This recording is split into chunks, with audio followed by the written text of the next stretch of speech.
कहानियाँ देखने और सुनने में काफी सरल और सूक्ष्म होती है, लेकिन देखने में चोटन लगे, घाव लगे, गंभीर एक ऐसी कहानी है अवतार की, जिसने फिल्म इंडस्ट्री का इतिहास ही बदल दिया। बेहतरीन स्टोरी और कैरेक्टर्स, कमाल की विजुअल इफेक्ट, रिकॉर्ड तोड़ देने वाला world wide box office collection, ये सारी चीजें हमें बताती है कि क्यों अवतार अब तक की सबसे बड़ी साइंस फिक्शन फिल्मों में से एक है, जिसका रिकॉर्ड तोड़ने के लिए डिज्नी को भी इसके 10 साल बाद भी एवेंजर्स एंड गेम को 2 बार रिलीज करना पड़ा। तो आइए बढ़ाते हैं इस महागाथा को आगे। चलो भाई देखो अब मैं क्या करता हूँ।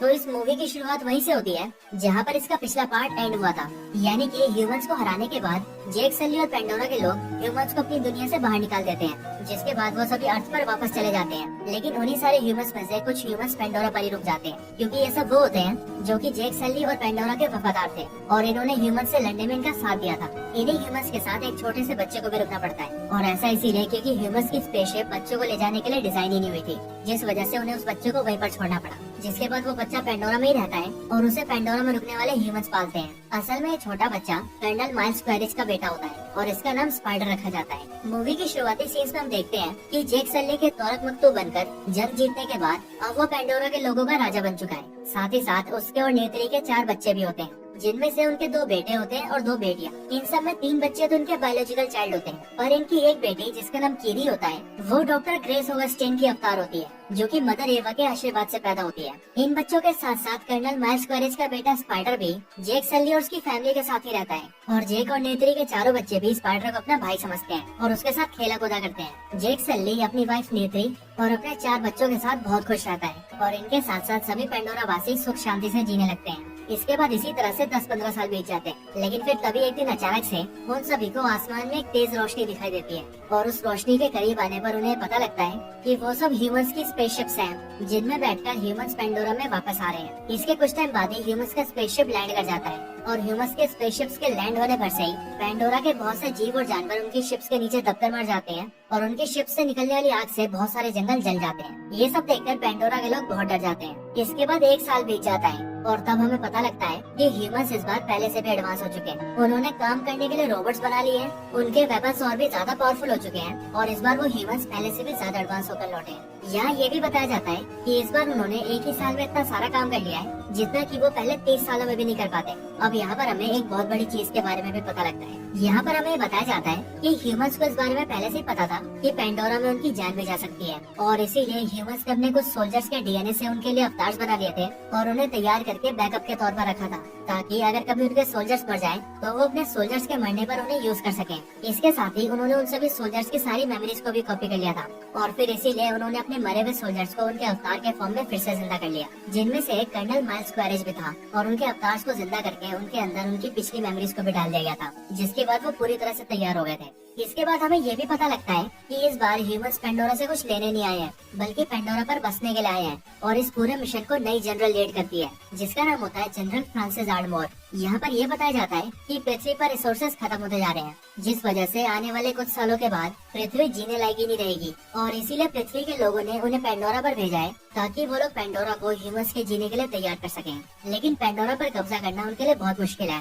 और पेंडोरा के नाविक लोगों के रहते हुए वो पेंडोरा पर कब्जा नहीं कर सकते, और फिर इसीलिए वो लोग पेंडोरा के लोगों को मारने लगते हैं। लेकिन पेंडोरा के लोगों पर किए गए उनके सारे अटैक्स फेल हो जाते हैं, क्योंकि जेक सली की स्ट्रेटेजीज की वजह से पेंडोरा के नाविक लोग ह्यूमंस को हर बार हरा देते हैं। और फिर ये सब देखने के बाद जनरल फ्रांसिस कर्नल माइल्स से कहती है कि उसे जेक सली को खत्म करना होगा, ताकि कबीले के राजा के मरते ही सारे नाविक लोग कमजोर हो जाएं और फिर ह्यूमंस उन सबको रास्ते से हटा सके। ये नया मिशन मिलते ही कर्नल माइल्स अपने कुछ साथियों के साथ मिलकर जेक सली को ढूंढने लगता है, लेकिन क्योंकि हम नाविक लोग किसी और जगह पर रहते हैं, इसीलिए कर्नल माइल्स को नाविक लोगों की नई लोकेशन के बारे में पता नहीं होता है। वो सभी लोग पेंडोरा के जंगलों में नाविक लोगों की खोज करने लगते हैं, और जंगल में ढूंढते हुए उन सबको जेक और नेत्री के बच्चे मिल जाते हैं, जिनके साथ वहाँ पर स्पाइडर भी होता है। वही स्पाइडर जो कि कर्नल माइल्स का बेटा है। कर्नल माइल्स और उसके साथी उन बच्चों को देखकर उन्हें घेर लेते हैं और फिर उन्हें अपने साथ ले जाने लगते हैं, लेकिन तभी वो बच्चे अपने गले में लगे डिवाइस के जरिए अपने फादर को अपनी लोकेशन बता देते हैं, जिसके बाद जेक, सली और नेत्री उन बच्चों के पास आ जाते हैं। जेक ने अपनी फैमिली के सारे लोगों के गले में एक माला डाल रखी होती है,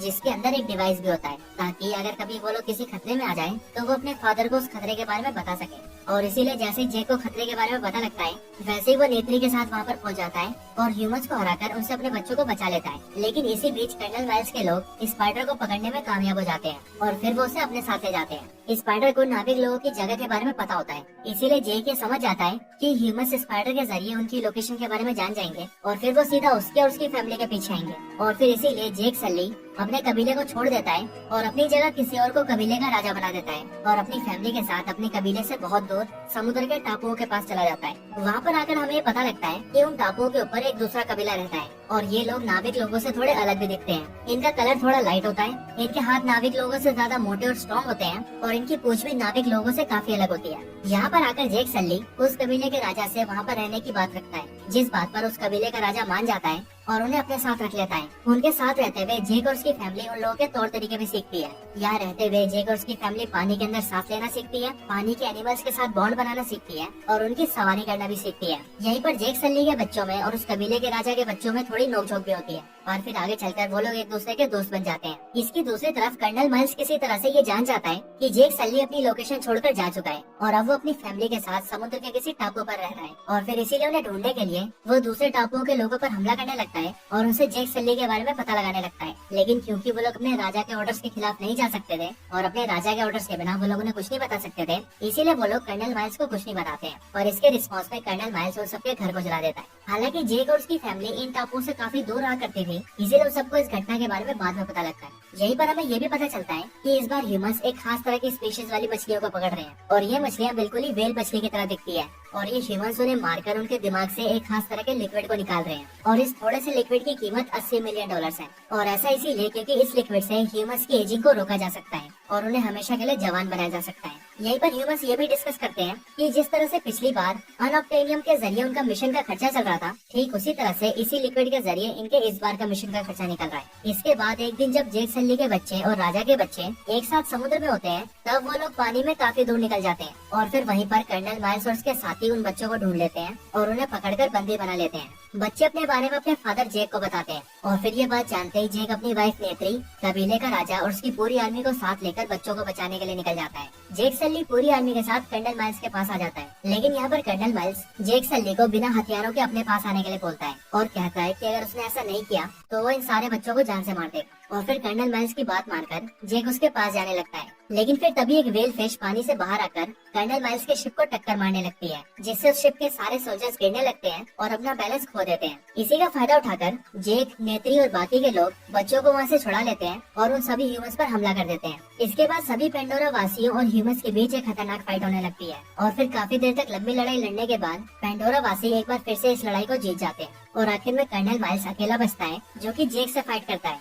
लेकिन जेक सल्यूट से फाइट करके उसे बेहोश कर देता है, जिसके बाद कर्नल माइल्स बेहोश होकर पानी के अंदर ही रह जाता है। पर उसे देखकर स्पाइडर उसके पास जाता है और कर्नल माइल्स को पानी से बाहर निकाल लेता है, जिससे कर्नल माइल्स जिंदा बच जाता है। और फिर कर्नल माइल्स को पानी से निकालने के बाद स्पाइडर फिर से जेक और उसकी फैमिली के पास चला जाता है। हालांकि इसी लड़ाई में जेक और नेत्री के सबसे बड़े बेटे को गोली लग जाती है, जिस वजह से उसकी मौत हो जाती है, पर बाकी के सभी लोग जंग जीतकर सही सलामत घर वापस आ जाते हैं। इन सब के बाद जेक और उसकी पूरी फैमिली बहुत ज्यादा दुखी हो जाती है और अपने फैमिली मेंबर के लिए रोने लगती है, लेकिन फिर वो अपने बेटे का अंतिम संस्कार कर देते हैं। इन सब के बाद जेक अपनी फैमिली को लेकर वहाँ से जाने की बात रखता है और कबीले के राजा से कहता है कि वो कल अपनी फैमिली को लेकर यहाँ से चला जाएगा, लेकिन कबीले का राजा जेक और उसकी फैमिली को रोक लेता है और उसे एक परिवार की तरह हमेशा उनके साथ रहने के लिए कहता है, जिसके बाद जेक सली और उसकी पूरी फैमिली वहीं पर हमेशा के लिए रहने लगते हैं और फिर ये मूवी यहीं पर खत्म हो जाती है। तो यही अवतार 2 मूवी के ऊपर एक कंप्लीट एक्सप्लेनेशन वीडियो थी। आपको ये वीडियो कैसी लगी मुझे कमेंट्स में जरूर बताएं और अगर आपका कोई और रिकमेंडेशन हो तो वो भी जरूर बताएं। इसके अलावा अगर आप लोग हमारे चैनल की और भी कई कमाल की वीडियोस देखना चाहते हैं तो आप हमारे चैनल में जाकर उन सारी वीडियोस को देख सकते हैं। इसके साथ ही मैं कुछ कमाल की वीडियोस के लिंक डिस्क्रिप्शन में भी डाल दूंगा, तो अगर आपका मन करे तो आप डायरेक्टली वहाँ से क्लिक करके भी देख सकते हैं। तो बस आज की इस वीडियो में इतना ही। इस वीडियो को यहीं पर एंड करते हैं। ये वीडियो अच्छी लगी हो तो इसे लाइक जरूर करें, चैनल को सब्सक्राइब नहीं किया तो अभी कभी सब्सक्राइब करें। बाकी मैं आपसे मिलता हूँ ऐसे किसी बेहतरीन वीडियो में, तब तक के लिए गुड बाय।